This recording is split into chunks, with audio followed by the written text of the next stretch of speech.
Hola, ¿qué tal? Mi nombre es Johnny Versay Chuncalel, estudiante de la Universidad Mariano Galvez de Guatemala, con sede de Retauleu. Actualmente estoy cursando el octavo semestre en la carrera de licenciatura en Ciencias Jurídicas y Sociales. Y para mí es un gusto compartirles hoy el tema sobre derecho mercantil. Vamos iniciando con la definición del derecho mercantil. Podemos decir que el derecho mercantil es un conjunto de normas jurídicas del derecho privado que regula la actividad profesional de los comerciantes de las cosas o bienes mercantiles y del negocio jurídico mercantil. Su utilidad, como lo decía anteriormente, es regular la actividad profesional de los comerciantes, tanto individuales como sociales, de las cosas o bienes mercantiles, como son los títulos de crédito, y del negocio jurídico mercantil. Como segundo tema tenemos los contratos mercantiles. Los contratos mercantiles es aquel acuerdo de voluntades anteriormente divergentes por la cual las partes le dan vida, modifican o extinguen una relación de carácter patrimonial. ¿Qué principios filosóficos inspiran a los contratos mercantiles? Tenemos lo que es la verdad sabida y buena fe guardada. Ambos están regulados en el artículo 669 del Código de Comercio. ¿Qué es la verdad sabida? Pues la verdad sabida establece que las partes deben de conocer los derechos y obligaciones que pactan en el contrato. Y la buena fe guardada establece que las partes deben de celebrar el contrato con buena fe para no darle una interpretación distinta al contrato. De ahí tenemos el siguiente tema, que es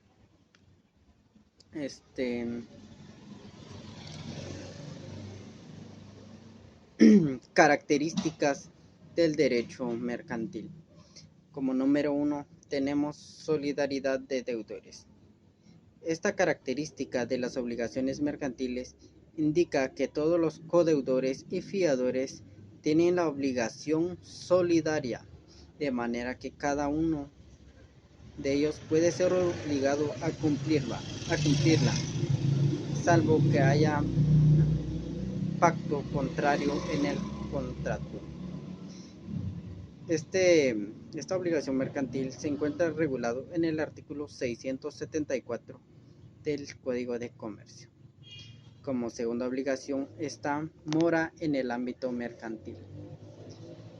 En las obligaciones mercantiles se incurre en mora sin necesidad de requerimiento.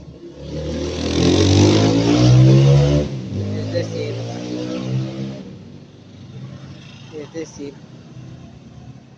que basta únicamente cuando venza el plazo o cuando la misma sea exigible, tanto así que a partir del siguiente día se empieza a generar la mora. Por ejemplo, hoy es 19 de agosto y hoy vence el plazo, entonces mañana mismo se empieza a generar la mora sin requerimiento de autoridad judicial. En el tercer tema tenemos retención mercantil. Es la facultad que se le concede al acreedor para retener bienes, ya sea bienes muebles o inmuebles de su deudor, las cuales deben de estar hallados en su poder y de los mismos que tenga títulos representativos. Estos se le darán devueltos al deudor cuando cumpla la obligación pactada en el contrato. Esta obligación se encuentra regulado en el artículo 682 del Código de Comercio. De ahí Como cuarta obligación tenemos la nulidad de las obligaciones mercantiles. Esta característica de las obligaciones mercantiles se da en los casos plurilaterales, es decir, que son aquellas en las cuales donde participan varias partes, la cual las mismas conforman una estructura en las cuales realizan un contrato de sociedad. Pues, si alguna de las obligaciones contenidas en el contrato resulta nula, esto no afecta al negocio jurídico, sino que solamente la parte que provocó la nulidad. Como quinto tema tenemos especie o calidad de mercaderías. Este se encuentra regulado en el artículo 690 del Código de Comercio, el cual establece: en el caso que las partes omitan o no determinen con precisión la especie o calidad de mercaderías que deben entregarse, solo podrán reclamar al deudor aquellas mercaderías de especie o calidad media. Como quinta obligación está la capitalización de intereses. Podríamos decirle que es un fenómeno de capitalización de intereses, la cual se produce en el campo mercantil, cuando el deudor deja de pagar los intereses que genera su crédito, de manera que ello provoca que dichos intereses que genera el crédito se sumen a la capital acreditándolo.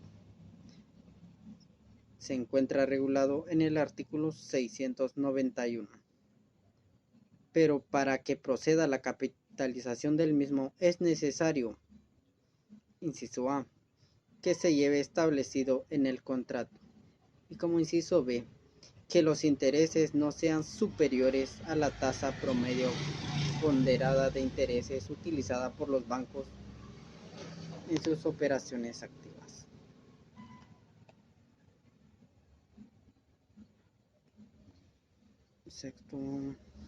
Como séptima obligación está la representación aparente. La representación aparente se encuentra regulada en el Código de Comercio en el artículo 670, el cual establece: quien haya dado lugar con actos positivos u omisiones graves que se crea, conforme a los usos del comercio, que alguna persona está facultada para actuar como su representante, no podrá invocar la falta de representación respecto a terceros de buena fe. Quiere decir que la representación aparente debe de ser de buena fe. Como octava obligación tenemos el vencimiento de las obligaciones de tracto sucesivo. Se encuentra regulado en el artículo 693. Falta de pago. Cuando se haya estipulado que la obligación ha de ser pagada por tractos sucesivos, salvo pacto en contrario, la falta de pago dará por vencida y hará exigible toda la obligación. Esos son las obligaciones en el contrato mercantil. De ahí tenemos el siguiente tema, que consiste en el contrato de compraventa en el ámbito mercantil. Este se encuentra regulado en el Código Civil en el artículo 1517, el cual establece: hay contrato cuando dos o más personas convienen en crear, modificar o extinguir una obligación de carácter patrimonial. ¿Qué clases de compraventa contempla el Código de Comercio de Guatemala? Existen dos de ellas, el cual están reguladas en el Código de Comercio según el artículo 695 establece ventas contra documentos. En las ventas contra documentos, el vendedor cumplirá su obligación de entrega remitiendo al comprador los títulos representativos de las mercaderías y de los demás documentos indicados en el contrato exigido por él mismo. Salvo que haya pacto en contrario, el pago del precio deberá hacerse en el momento que se entreguen los documentos, sin que el comprador pueda negarse a efectuar el mismo, alegando defectos relativos a la calidad o al estado de las cosas, a no ser que tenga prueba de ello. Como segundo tenemos las cosas en tránsito. Se encuentra regulado en el artículo 696 del Código de Comercio. Si las cosas que se encuentran en tránsito y entre los documentos entregados figura la póliza del seguro de transporte, los riesgos se entenderán a cargo del comprador desde el momento de la entrega de las mercaderías al porteador, a no ser que el vendedor supiera el tiempo celebrado del contrato, la pérdida o la avería de las cosas si no lo hubiere ocultado al comprador. Como cuarto tema tenemos los contratos por adhesión. Podemos decir que los contratos de adhesión son aquellos en los cuales una sola parte determina las condiciones de contratación sin que la otra parte pueda negociar los términos de la misma, la cual solo puede adherirse en el contrato o rechazar el mismo. Existen dos clases de contrato de adhesión, la cual una está regulada en el artículo 672 del Código de Comercio, contrato mediante formularios. Este indica que la interpretación de los contratos mediante formularios se rige por las siguientes reglas.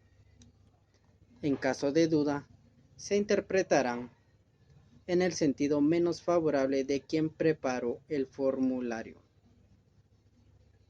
Cualquier renuncia de derechos tiene validez sin que ésta, expresada en características más grandes, con negrita o diferentes al resto del documento. Las cláusulas adicionales sobre las generales, aunque éstas no hayan sido dejadas sin efecto. Como segundo contrato, tenemos contrato mediante pólizas. Está regulado en el artículo 673 del Código de Comercio. Puede ser mediante póliza, el seguro, facturas de compraventa o mediante órdenes o pedidos, el suministro. En estos contratos, cuando existen diferencias entre los términos que se contrató y los que dicen que el documento, se puede pedir rectificación por escrito dentro de los 15 días siguientes a aquel en el que se recibe el documento. Si no se recibe respuesta en 15 días, se tiene por consentida la rectificación. Como sexto tema tenemos a que llamamos intercorns. Intercorns son términos de carácter internacional, la cual reflejan normas de aceptación voluntaria por las partes en un contrato de compraventa internacional de mercaderías. Se usan para aclarar los costos de las transacciones comerciales internacionales, delimitando la responsabilidad entre el comprador y el vendedor, y reflejan la práctica actual en el transporte internacional de las mercancías. De ahí encontramos la diferencia entre compra-venta en las siguientes modalidades. Venta FOB. libre a bordo puerto de embarque convenido. En esta venta, el vendedor cumple su obligación de entregar la cosa al depositarlo a bordo del buque u otro vehículo que ha de transportarla en el lugar y en tiempo convenidos. En ese momento se traslada los riesgos al comprador.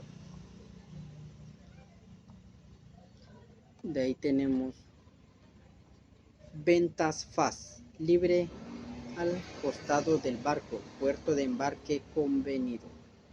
En esta venta, la obligación del vendedor es entregar la mercadería colocándola a un costado del medio del transporte, a partir del cual se transfieren los riesgos al comprador.